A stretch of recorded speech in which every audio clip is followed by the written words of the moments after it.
Bella a tutti ragazzi, ben trovati nel mio canale, ben trovati nel post partita di Udinese Crotone. C'è poco da dire, c'è pochissimo da dire, dato che il Crotone ha perso 4-0, tutto nel secondo tempo, 3-0 nel primo tempo e 4 nel primo, nel secondo. Nel primo tempo c'è dato tanto. Io ci ho dato tanto nel primo. I primi 20 minuti io dicevo il Crotone la sta tenendo bene, gioca bene, ha avuto i primi 20. Poi segna Pussetto al 20esimo, crolla il Crotone, De Maio segna al 28esimo, niente, De Maio segna al 28esimo, il 2-0.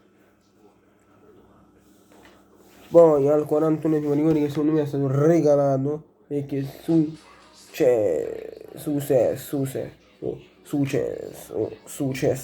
al 41esimo lo trasforma, quindi l'Udinese fa 2-0, 3-0 di vantaggio. La continua a giocare, domina, il Crotone cammina, smette di giocare, cammina in campo il Crotone e niente, la batosta finale arriva al 62 dove Pussetto fa la doppietta. Quindi niente raga, vi invito a iscrivervi al canale, lasciare un commento, una condivisione, un'iscrizione bella.